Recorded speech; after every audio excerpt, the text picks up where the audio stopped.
The story will be told from the perspective of the main female character. Tuesday morning at 9:47, the message arrived. The tone was completely casual, like Mom was texting about getting groceries. I was sipping my coffee at Apex Realty Group, where I held a position as acquisitions director. The family group chat notification flashed on my screen. Mom's text read, "We have to talk about your place. Your sister and her fiancé need the apartment. You must be out by Sunday. This is the best solution for the whole family." Right beneath that, my sister Chloe had already attached a Pinterest board. It was titled Downtown Loft Transformation and showed exposed brick, open plans and modern light fixtures. This was the apartment I had lived in for 3 years. So excited, my sister texted, "Mom, can we paint this weekend? I want the bedroom finished before Audrey's things are even cleared out." Then my brother Ethan jumped in. "It's about time," he wrote. "She's been squatting there for years. She doesn't require that much room." I put down my mug and opened my laptop. I logged into the management system for Kendall Assets LLC.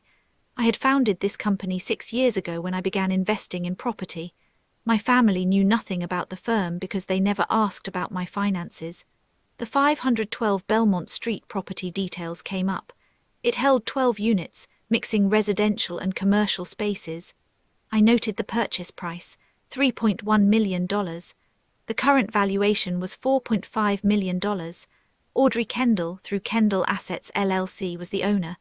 My 2-bedroom corner unit, 4C, was included. My family believed the apartment was part of some general family investment that they partially controlled. I opened the building's access control panel to check the active key fobs. 4 cards were tied to my unit. Mine, Mom's spare for emergencies, my sister's just-in-case copy, and one Dad had duplicated last year without permission. My phone vibrated again. Dad's text, "Your mother and I decided this. Your sister and Grant need an affordable place to start their marriage. You are settled in your job. You can easily find a replacement apartment." Settled in my job, that was an understatement. I was 32 and among the youngest acquisitions directors at Apex Realty Group. My personal portfolio included 7 properties valued at $15 million total. Still, my relatives saw me as the quiet middle child who just happened to land a good salary. Mom messaged, "We are actually helping you. Stop being comfortable and challenge yourself. Get a roommate. Budget smarter." Budget smarter. I had been financially independent since age 23. I paid for business school while working full-time and never took their money. My sister, age 28, was still on the family cell plan, and her car insurance was paid from their shared account. I accessed the tenant system and located the lease for my unit, 4C tenant, Audrey Kendall. Landlord, Kendall Assets LLC. Lease term, month-to-month with owner occupancy. Next, I checked the building's history. I bought it 3 years ago from an owner who was retiring and needed an immediate cash sale. I had told my family I was house-sitting a friend's investment property. They accepted this story instantly, never being interested enough to ask for any specifics. The phone rang. It was Mom, not waiting for my reply. "Did you read my text?" she demanded. "I did." "Good, so you get it. Chloe needs the apartment and you've been there long enough. We need to share family assets now." "Family assets?" I questioned. "Don't use that tone," she snapped. "You know what I mean. The unit was open, so you took it, but Chloe has priority now. She is getting married and starting her life. You are just living there." Just living there, managing my assets and accumulating wealth my family could not imagine. "Who actually owns the building, Mom?" I asked. "Some group Dad is involved with. Why does it matter?" "Because I want to know who is authorizing this notice to vacate." "It's not a notice, Audrey, it's our family managing family holdings. Don't be so dramatic. Does Dad own part of this place?" "I don't know those details. He handles the investments. The bottom line is that the apartment goes to Chloe. That's settled." "I understand. Have you confirmed this decision with the person who actually owns the property?" "Audrey, stop being difficult. We already decided this." After the call ended, I texted Javier, my property manager. "My family is trying to kick me out of Unit 4C. They mistakenly think they have the authority. They also have key fobs they shouldn't. Deactivate all key cards for 4C immediately, except for mine. Alert building security." Javier replied in minutes. "Done. Security has been updated. Should I send violation warnings to the unauthorized card users? Not yet, I want to see what happens next. The family group chat quickly became intense. My sister texted, Audrey, don't make this hard. Mom says you're resisting the move. My brother wrote, typical Audrey, always turning everything into a drama. Dad chimed in, Audrey, I will call the building management tomorrow to guarantee a smooth changeover. Please have your items packed by Saturday. I screenshotted the property deed. It showed Kendall Assets, LLC as the owner, with my name listed as the sole manager. I took a second screenshot of my tenant portal showing my valid lease agreement.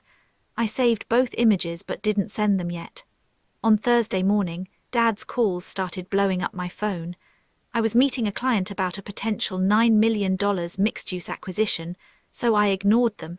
He left a 2-minute voicemail full of confusion and anger. Audrey, I just finished talking to the building management. They claim I have zero authorization to discuss the property. They refuse to confirm any tenant details. What kind of operation are they running? Call me back right now. I texted back, meetings all day, we'll speak tonight.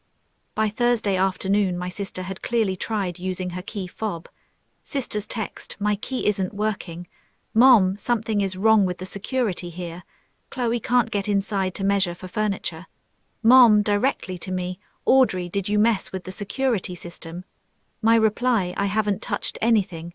Perhaps management recently changed their security protocols. Dad, this is unacceptable. I am going down there personally to fix this issue. I pictured Dad arriving in the lobby, demanding to speak to the manager, only to be told to contact the corporate office of Kendall Assets, LLC. That corporate office consisted of my accountant, my lawyer, and me. The call I expected finally came on Friday morning. Explain yourself, Dad's voice was strained. I need an explanation. I visited the management office yesterday. They directed me to the ownership group. When I called them, they said that all matters involving the tenants and the building must go through the primary owner, listed as Audrey Kendall. That is correct, I said. Silence, what do you mean that's correct? I mean I own the building, Dad. I bought it 3 years ago. Kendall Assets LLC is my company. That is impossible. You don't have enough money for that. I actually do. I started real estate investing when I was 26. I currently own 7 properties worth about $15 million in total. The Belmont Street building was my third purchase. $15 million. Are you telling me you have $15 million worth of real estate assets? Yes, after mortgages I have roughly $5 million in equity, plus my liquid assets and investment accounts. The pause was so long I thought he disconnected. Why would you conceal this from us? You never asked. You've never once asked about my career success, my investments, or my long-term strategy. You simply assumed I was barely scraping by in some entry-level position. That's the image you chose to see. But we are your family. And yet you just tried to evict me from my own property to give it to Chloe. We didn't know it was your property. You didn't know because you didn't bother to ask. You jumped to conclusions and acted on them. Now you are upset because your assumptions were wrong. Dad was clearly struggling. The apartment, Chloe needs it, can't you just? No, Chloe can find her own place. There are many options in the area. She does not get to take my apartment just because Mom thinks it's convenient. This is going to destroy your sister. Chloe will recover from the tragedy of having to find an apartment like every other engaged person in the city. Mom is going to be extremely unhappy. Mom is already unhappy because I'm not doing exactly what she wants. This just gives her a new reason. Friday night, Mom called. I answered the phone while I was at a showing for a commercial property, a small office building in Midtown that I was looking to purchase. Audrey, your father just told me the most ridiculous thing, Mom began. It's not a ridiculous story, I replied. I own this building, I am not moving out. My sister needs to find somewhere else to live. But we already promised her that apartment. You promised her something you had no right to promise. That's your issue, not mine. How can you be so selfish? She is your sister. And I am a person with rights to my property. Being related to me doesn't give her the right to my apartment. This isn't some stranger's place. This is family. No, Mom, this is my unit in the building I own. Family does not enter this equation. I can't believe you've hidden this from us for years. I never lied. You often told people I was house-sitting, and I chose not to correct you because my finances weren't your concern. I pay my bills, live my life, and manage my portfolio. None of that required your approval or input. You were secretly hoarding money while your sister was struggling. My sister is not struggling. She has a decent career and parents who subsidize half her costs. She opts to live beyond her current income, and that's her choice. I chose to live frugally and invest the difference. Different choices result in different outcomes. Mom immediately hung up on me. The family group chat erupted throughout the weekend. My sister, I can't believe you hid this. You have millions and you let me think we were doing you a favor. My brother, this is messed up. You pretended to be poor while sitting on a huge fortune. Dad, we must arrange a family conference to properly discuss this whole situation. Mom, Audrey, you owe your sister a clear explanation and an apology. I muted the conversation and continued my weekend as planned. I did property inspections, reviewed my financial statements, and met with my contractor regarding upgrades on another one of my properties. Sunday evening there was a knock on the door of my apartment. I checked the camera feed. My entire family was standing in the hall: Mom, Dad, my sister, her fiancé Grant, and my brother. I opened the door but did not invite them inside. We need to talk, Dad said. What about? We need to figure out how to resolve this. Your mother says Chloe still needs a place to live. My sister needs to go apartment hunting. Currently there are 3 vacant units in this building alone. She is welcome to apply for one, just like any other prospective tenant. She will need to submit an application, show proof of income, pass the standard credit check, and pay the security deposit plus the first month's rent.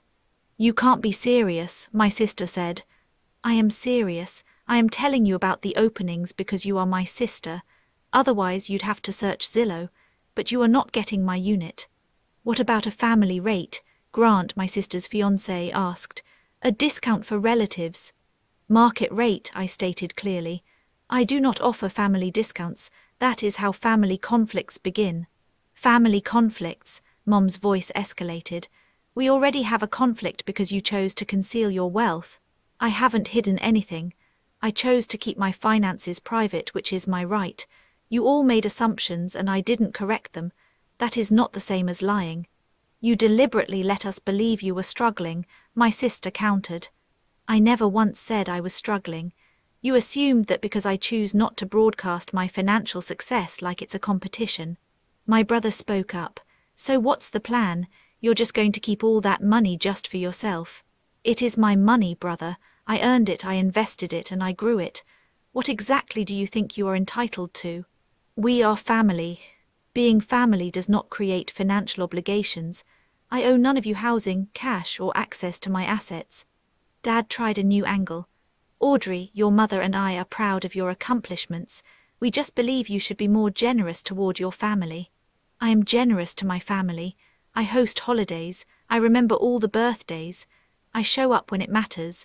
What I will not do is hand over my property simply because someone decides they want it. So this is it. My sister's eyes filled with tears. You are keeping your precious apartment while Grant and I struggle to find something we can manage. My sister, you do not struggle to afford things. Your parents pay your car insurance, your phone bill, and they helped with the down payment on your car. You have plenty of money. You just spend it on other priorities. That is your choice, but it doesn't obligate me to solve the consequences. This is completely typical, my brother muttered. She always thinks she is better than everyone else. I don't believe I am better than anyone. I simply refuse to be treated like a resource that you all can exploit. They left shortly after that, and I fully expected the fallout to last for weeks. The group chat remained muted on my end. Future invitations to family dinners would likely carry an air of manipulation and guilt. Mom would probably inform relatives that I was going through something and needed their prayers. However, Monday morning arrived, and I went to my office at Apex Realty Group. I successfully closed the acquisition of the Midtown office building for $3.5 million, officially adding an 8th property to my investment portfolio. On Tuesday, Javier, my property manager, sent me a text. 2 applications for vacant units came in. One is from a Chloe Kendall. Should I process it according to the standard procedure? Process it normally, I responded. No special treatment either way. My sister's application was subsequently rejected. Her debt-to-income ratio was too high, and she had 2 instances of late payments on her credit report from the previous year. She texted me directly, "You rejected my application. The property management company rejected your application based on our standard criteria for tenants," I explained. "I do not personally review applications. That is why I hire professionals." "You could overrule them."